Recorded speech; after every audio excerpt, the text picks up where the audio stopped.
Heavy rain over the last 2 hours has really dominated the weather headlines. A couple of things that passed along and what we're seeing now on the radar. One, the intense rain that we had over Oklahoma City, that intensity is really beginning to decrease. So that is good. On the other hand, we're also watching some new development south and east of Chickasha that's going to swing through Moore and Norman and down towards Lexington. However, this activity, this brighter activity here, that bright red on the radar, that is actually moving just fast enough to where the flood threat with that should be a bit lower. So that's good. Yukon really got hit hard this afternoon with the heavy rain, 4-5 inches of rain. The intensity, it's really beginning to decrease. But man, look at that picture right there from field meteorologist Michael Armstrong. Let me go back out to Michael here. Michael, 4 to 5 inches of rain in a short amount of time will do what we are seeing in your pictures right now. Michael, walk us through what's happening here. Yeah, Damon, this is just a small drainage ditch. It's just south of Southwest 11th. So we're in between Southwest 15th and Reno, closer to Southwest 15th here in the Yukon area along Mustang Road. And that's what it looks like. And we've seen that the water is starting to come down a little bit. Initially, though, it was interesting. The car that's in the white, I believe that's a Cadillac, was in behind the other vehicle that's on the right. We can see the headlights on that vehicle now. Look at the debris flowing through in my shot as well. Damon, there's a really swift water here with this, but we've noticed that even though there's nobody, doesn't appear to be anybody in those vehicles, that Cadillac, it may have floated a little bit further to the left there because of the water moving it. And also, there is a addition right here. It's called the Sycamores. That's a Home Creations subdivision that's right here along Mustang Road, just to the north of Southwest 15th in Yukon. So one thing I will say, the water has been coming down. When I first came up, the water was all the way up to where this Canadian County Sheriff is blocking the road, and you can see right there how much the water has started to recede some. So that's good news.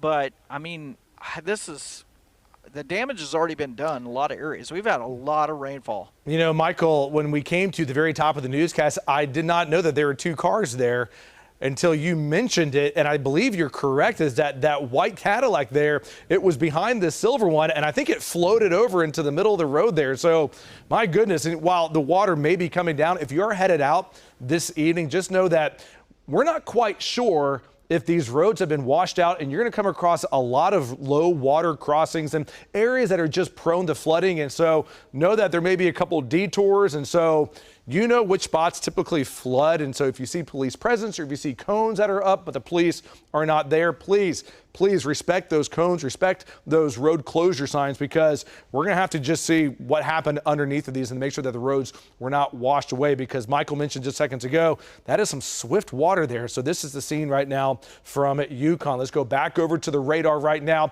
The good news for those of us in Eastern Canadian County, especially Yukon, is that the intense rain, those bright reds, are beginning to slowly vanish off the radar. They're still there, and we saw this flood warning ongoing. Same thing from Edmond as well. And then as you go into downtown Oklahoma City there, the rain's gonna be much lighter. Heavier batch of rain now spreading from south sides of Moore down by Norman, Goldsby. That is going to make its way towards the south sides of Draper and down by Thunderbird.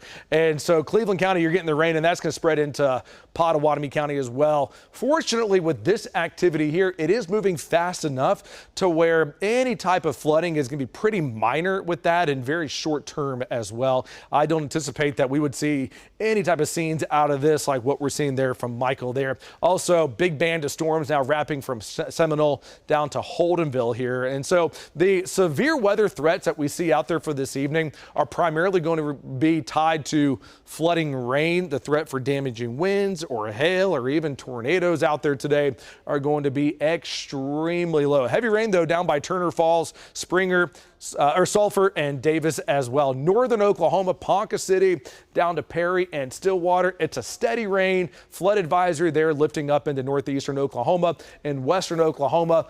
And you're saying, hey, we had rain in the forecast today, and you did have some storms out there, but not enough to create much of a flood threat. So look at these Doppler rain totals that we have right here. This goes to show you where the heaviest of the storms set up. And basically it came from just south of Guthrie, so southern Logan County, and east side of Edmond picked up 4 inches of rain. And then out by Deer Creek High School here, western sides of Edmond here, only about an inch of rain. So there was a very sharp cutoff between a tremendous amount of rain and then numbers that are much, much lower here. About 2.5 inches of rain there down by Frontier City, about 2 inches of rain for the Village. But then you go to downtown Oklahoma City and you're like, heavy rain? What heavy rain? We only had 0.2 of an inch. And then look at that number right there on the east side of Yukon. Over 4 inches of rain, over 2 inches down by Tuttle, and then a 1/4 inch of rain there by El Reno. So Michael's watching that. Buck is out right now as well. Let me show you the latest with our flood watch. The changes that we have seen to our flood watch, by the way, it still remains for central and eastern Oklahoma. It has been removed from western Oklahoma. And so western Oklahoma, I know rain, it's there, but not enough to create much of a flood threat. On the other hand, wow, look at that. Look at those creeks that Buck is showing right there. I mean, heads up, I know rushing water is really fascinating. Kids are fascinated by rushing water. Adults are fascinated by looking at rushing water. But please be very careful if you have any creeks and streams nearby that you could slip and fall into those, and just look at how fast that water is rushing. So mom and dad, heads up, be careful if you have any streams nearby, because that is some swift moving water and that can certainly carry you away pretty quickly there. McLeod right now currently 71 degrees, 72 right now, south sides of the metro. It has been a rainy and a chilly afternoon here. It got pretty hot earlier in the day, but the rain has cooled us down into the upper 60s here in Oklahoma City. Where it's not raining, look at Mangum, Altus, Hollis, 90s right now. We're in the 70s currently from Woodward to Arnett. So brand new timeline here. If you are headed out tonight, we're going to watch this batch of rain begin to quickly shift in the eastern and down to the southeastern part of the state here. So by 7:30, it's raining pretty hard there from Pauls Valley to Seminole to Holdenville. The intensity with this activity will slowly begin to decrease as we go into early tomorrow morning. Your 5+5 day forecast going out the next 10 days. We're hanging out in the 80s. Storm chances will continue in the forecast, although the chances will be coming down by quite a bit as we go into next week. And you're up to date with the latest First Alert forecast.